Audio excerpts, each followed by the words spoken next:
باللہ من الشیطان الرجیم بسم اللہ الرحمن الرحیم الحمدللہ رب العالمین وصلی علی محمد وآلہ اجمعین وسیدنا و امامنا و حجتنا و ولی العالمین اجل اللہ فرجہ شریف ثم السلام علی رب الانبیاء خاتم النبیین صلی اللہ علیہ وآلہ وسلم وعلی رب السماوات والارض صاحب العصر والزمان اجل اللہ فرجہ شریف علی لعنۃ اللہ علی اعدائہم اجمعین من یوم العداوت الی یوم الدین صلوات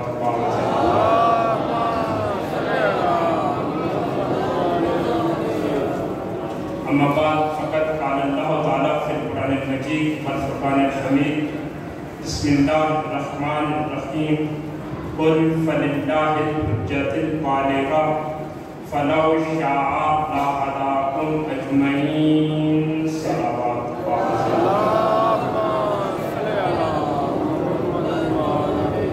عظمت خاندان رسالت ماں کے صلوات جاری فرمائیں۔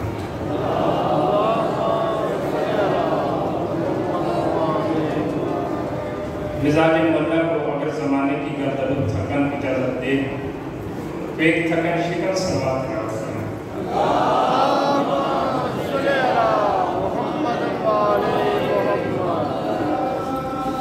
اس ذات ذی وقار پہ جس کو ذات ذوالجلال نے 1,24,000 انبیاء اور ان کے اوصیاء کی محنتوں کو عملی اور حتمی طور پر نافذ کرنے کی غرض سے اپنے پاس اپنی غیبت کی دلیل کے طور پہ پردہ غیبت میں چھپا رکھا ہے۔ اپنی بے مثل و بے نظیر کتاب میں اس کو بقیت اللہ قرار دیا ہے۔ بقیت اللہ کی عظمت اور اپنی بقا کے لیے صلوات کرتا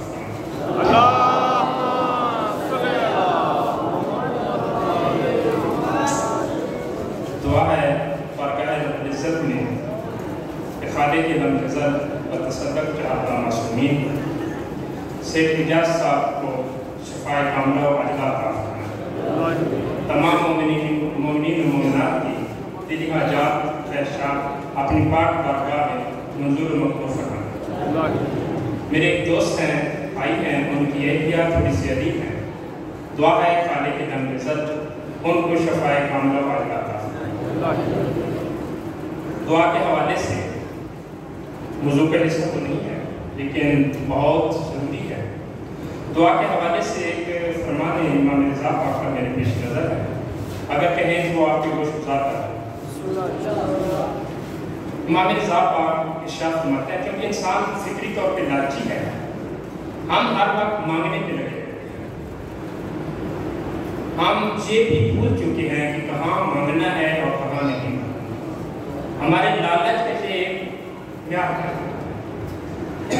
امام رضا پاک ارشاد فرماتے ہیں کہ شب عاشور اور یوم عاشور یہ اسپیشل میں اپنی ماں بہنوں کی گوش گزار کرنا چاہتا ہوں کہ ان کے ہاں دعاؤں کے بہت انبار ہوتے ہیں۔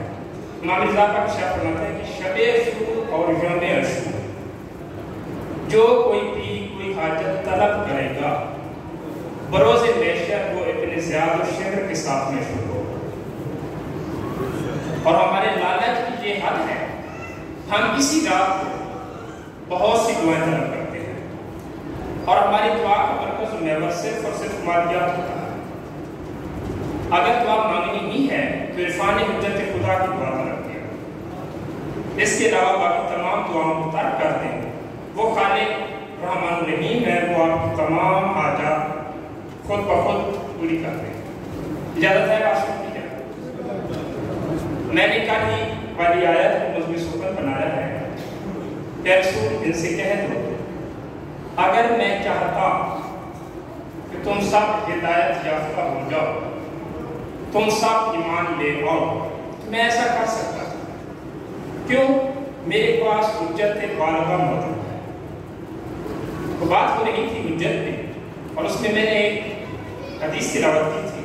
رسالت ماں کے شاہ فرماتے ہیں اول ما خلق اللہ الوجود، اور ایک حدیث بیان کی تھی امیر کائنات ارشاد فرما رہے ہیں الحجت قبل الخلق وما الخلق، حجت ہوتی ہی وہی ہے جو خلق سے پہلے، اور ادھر رسالت ماں کی ارشاد فرما رہے ہیں اول ما خلق اللہ نوری، اللہ نے سب سے پہلے میرا نور خلق کیا۔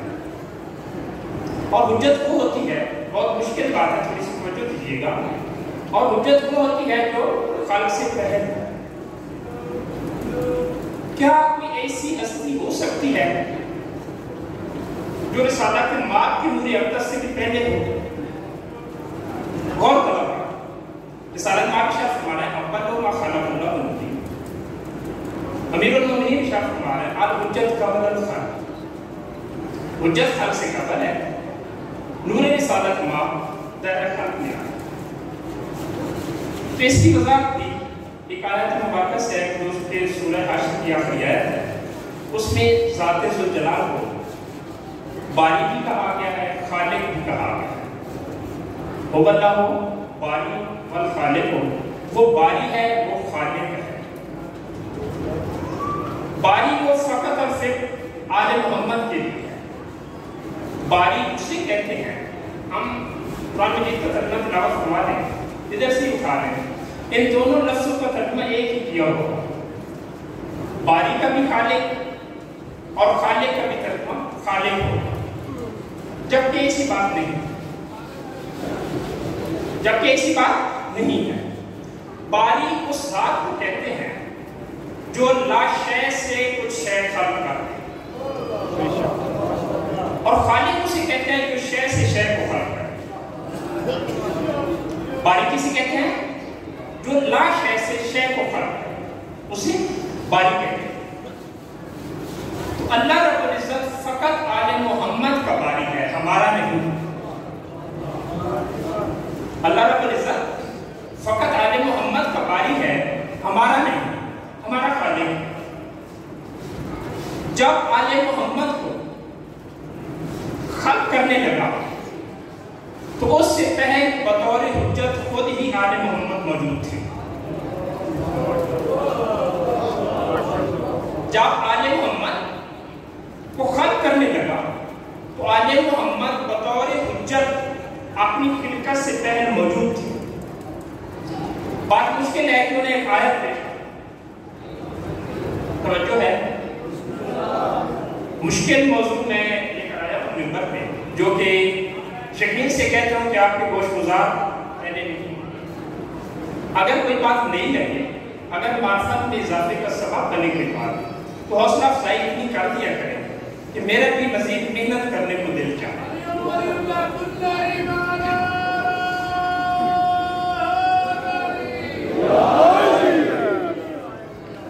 میں نے کیا عرض کیا ہے کہ آل محمد اپنی خلقت سے بھی پہلے موجود تھے۔ آل محمد اپنے دائرۂ خلقت میں آنے سے بھی پہلے موجود تھے۔ کلام الہی کا سورہ کہف آیت نمبر 51 نوٹ کر لیجیے گا۔ میں جو معلومات آج کروں جا کے ان کی خود تحقیق کیا کریں۔ میں دنیا کے لیے ممبر پہ نہیں آیا، میں کچھ پہنچانے کی غرض سے ممبر پہ آیا، تو اس لیے میں حاسد نہیں ہوں۔ کل بھی ایک کتاب کا حوالہ آپ کو دیا تھا اور فرمان سنایا تھا کہ سکھاتے کہ محمد شاہ فرماتے ہمارے جس شیعہ کے پاس یہ کتاب نہیں ہے وہ ہمارے امر النہی سے ناآشنا ہے۔ تو اس کا حوالہ دینے اور یہ حدیث سنانے کا مقصد یہ تھا کہ پڑھے لکھے دوست آپ کو چاہیے کہ یہ کتاب منگوا کے اپنے گھر میں رکھیں۔ ضروری نہیں ہے کہ جو بھی ہے ممبر آپ کو بیان کر کے چلے جائیں، بس چلے جائیں، کچھ ذمہ داری آپ لوگوں کی بنتی ہے۔ حوالہ نوٹ کریں، سورہ کہف میں نے کہا ہے کہ آل محمد اپنی خلقت سے پہلے موجود تھے۔ سورہ کہف آیت نمبر 51 ارشاد رب العزت ہو رہا ہے ما شہدتہم خلق السماوات والارض ولا خلق انفسہم وما کنتم متخذ المضلین عضدا۔ سورہ کہف آیت نمبر 51 اللہ رب العزت نے کفار کے بارے میں کہا ہے، کفار کے بارے میں ایک چیز کی نفی کی ہے، جس کی دلیل ہے کہ اگر کفار سے نفی ہے تو یہ چیز کسی میں موجود بھی ہے، ورنہ یہ آیت مبالغہ کے خلاف ہے۔ کفار سے چیز کی نفی کیا ہے، ارشاد رب العزت ہو رہا ہے میں نے ان کو